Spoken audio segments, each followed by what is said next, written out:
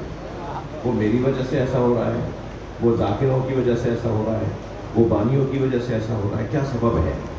جب وہ سبب مجھے معلوم ہو جائے گا تو میں اس کا حل بھی تلاش کر لوں گا. یہ سال جب ہمارا 2 مہینے 8 دن 2.25 مہینے گزرے تو ہر سال سے زیادہ میرے پاس معلومات ہونی چاہیے. میرا علم بڑھا ہوا ہونا چاہیے، میرا معرفت بڑھی ہوئی ہونی چاہیے، میرا کردار بڑھا ہوا ہونا چاہیے. اور آپ یقین جانیے ہے تو آئندہ اور کل ہمارے ہی ہاتھ میں. بہتر نہیں ہے کہ وہ کل جلدی آ جائے. توجہ، کل تو ہے ہی ان لوگوں کا جن کے پاس نظریہ مہدویت ہے. کل ہمارا ہے اس لیے کہ امام مہدی ہمارے ہیں. کل ہمارا ہے، مگر یہ کل ذرا لیٹ ہو رہا ہے، یہ کل ذرا دیر ہوتے چلی جا رہی ہے. اس کل میں، اس کل کو اگر ہمیں جلدی آج میں تبدیل کرنا ہے تو اس میں مجھے تھوڑی سی اپنی محنت ڈالنی پڑے گی. لوگ آنا چاہتے ہیں اہل بیت کے دروازے پر، سب اسی دروازے پر آئیں گے. بالآخر سب کو مولا علی کا کلمہ پڑھنا ہے، مگر کہیں میری وجہ سے کہیں رکاوٹ تو نہیں آ رہی، کہیں بیریئر تو نہیں آ رہا میری وجہ سے. یہ ایسے ہے، اس لیے ہم ایسا نہیں ہونا چاہتے. تھوڑا سا مجھے اپنے معاملات کو بہتر کرنا ہوگا، تھوڑا سا اپنے آپ کو بہتر کرنا ہوگا. میرے بھائی تشریف فرما رہے مہمان ہیں، مولا کے بہت مضبوط عزت گزار ہیں. عاشق بھائی مرتضی عاشق صاحب کی خوبی ایک یہ ہے کہ یہ قوم و ملت کے فلاحی امور میں بھی مصروف ہیں. غریبوں اور مسکینوں کا خیال رکھنا، فقراء و مساکین کا خیال رکھنا. میں گزارش کرتا ہوں، میں خود بھی اسی رستے کا سپاہی ہوں کہ اگر ہم خطباء و ذاکرین فلاح اور مسائل کے حل میں اپنا کردار ادا کریں تو ہماری قوم اور اس کا چہرہ اچھا ہو جائے گا، کل ہمارا اچھا ہو جائے گا. میں نے بہت دیر لگائی آپ کو اور سلسلہ یہ جاری ہے. میرا پیغام میرے بچوں تک پہنچا اور آپ نے غور سے سن لیا، یہی میرے اوپر آپ کا احسان ہے. محرم آ رہا ہے، ہمیں پچھلے محرم سے اس محرم میں اپنی معرفت کو بڑھانا ہے. جہاں کھڑے تھے وہاں سے ایک قدم آگے آنا ہے.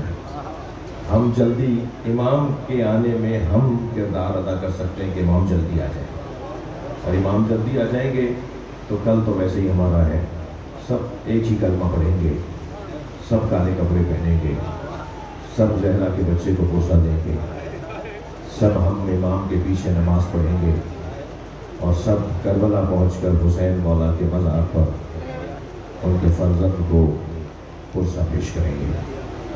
میں 4 دن پہلے کربلا میں تھا، آپ کے لیے دعا گو بھی رہا۔ شدید گرمی کے باوجود لاکھوں کی تعداد تھی عرفہ پہ جو امام حسین کو سلام کرنے آئی تھی۔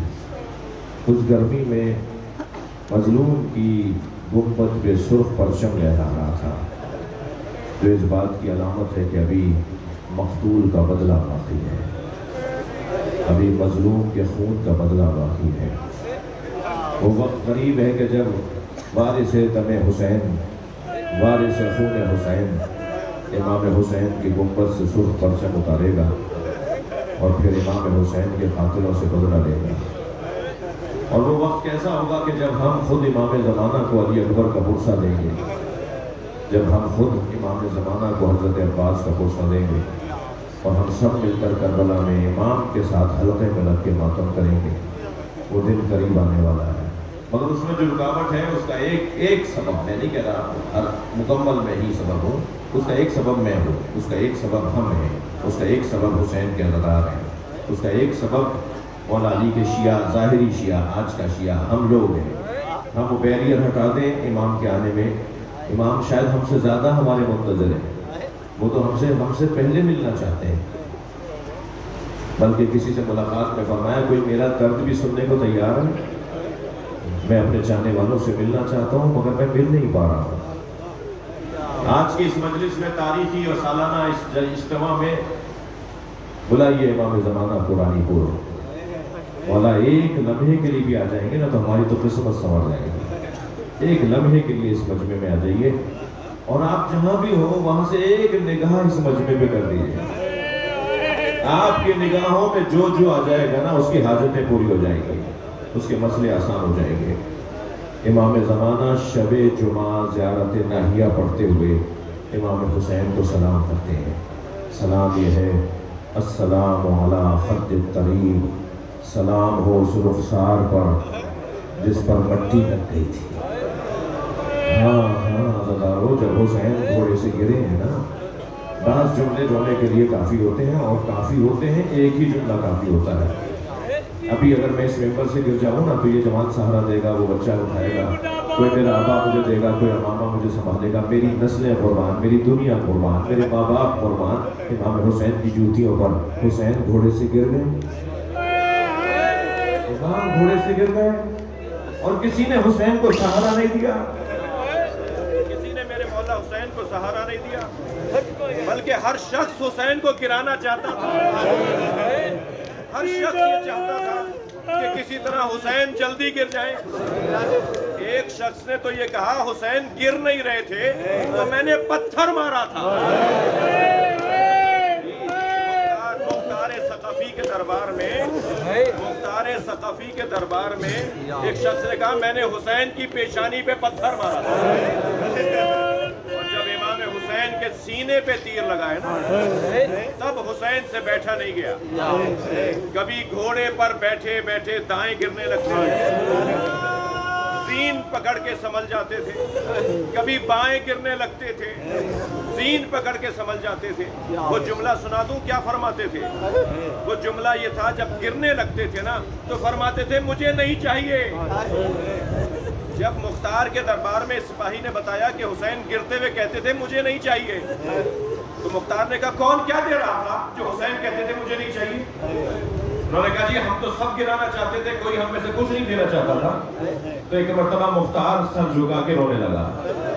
میں نے آیت اللہ مشکینی سے یہ جملے سنے حرم حضرت معصومہ میں کہ جب حسین گرنے لگتے تھے تو اس جانب اشارہ کر کے کہتے تھے لا واللہ لا واللہ مجھے نہیں چاہیے۔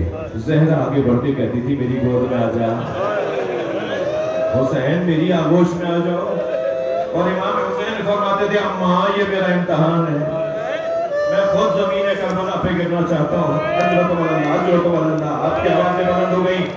جب مجلس میں بیٹھے نا تو تکلف کر کے نہ روئیں. میں 2 منزلیں لوں گا اور اپنے حصے کی عبادت کو مکمل کروں گا. حسین مولا گھوڑے سے گرے اور جیسے ہی زمین پر آ کے گرے نا. اچھا میں نے ایک جملہ پھر دوہرا دیا. بعض اوقات رونے کے لیے ایک جملہ کافی ہے نا. شام کے دربار میں جب آواز لگائی گئی نا کہ زینب کو دربار میں لایا جائے,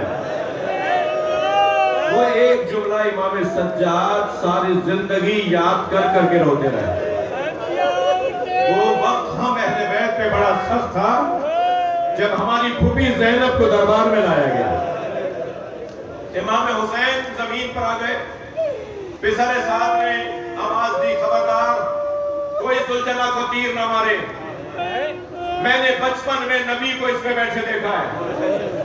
جاؤ جا کر اسے پکڑ کر لاؤ, میں اسے تبرک کے طور پر اپنے پاس رکھوں گا. رونا تو اسی کا ہے. نبی کی سواری تمہیں یاد رہی, نبی کے پشت پہ بیٹھنے والا سوار یاد نہیں رہا. نبی کے دوش پر بیٹھنے والے حسین کو گرا دیا, اور نبی جس گھوڑے پر بیٹھتے تھے وہ ذوالجلال تمہیں یاد رہا. خبردار کہنے لگا, خبردار کوئی ذوالجلال کو تیر نہ مارے. سپاہیوں کو کائی سے پکڑ کر لے کر آؤ. سپاہی آگے جاتے تھے, 5-5, 10-10 سپاہی آگے جاتے تھے. ذوالجلال اپنے پیروں سے انہیں زخمی کرتا تھا. سنیں گے آیت اللہ رسولی محلاتی نے یہ روایت لکھی ہے, 80 سپاہیوں کو ذوالجلال نے زخمی کیا. کسی کو قریب نہیں آنے دے رہا تھا. جب بہت سے سپاہی زخمی ہو گئے تو پیسارے ساتھ کی آواز آئی, چھوڑ دو اسے, سپاہی پیچھے آ جائیں, گھوڑے کو چھوڑ دو, ذوالجلال کو چھوڑ دو, دیکھو یہ کرتا کیا ہے. جب گھوڑے نے دیکھا نا کہ سپاہی دور ہو گئے تو اس نے دائیں اور بائیں دیکھنا شروع کیا, تو اسے اندازہ ہوا کہ حسین سے دور ہو گیا.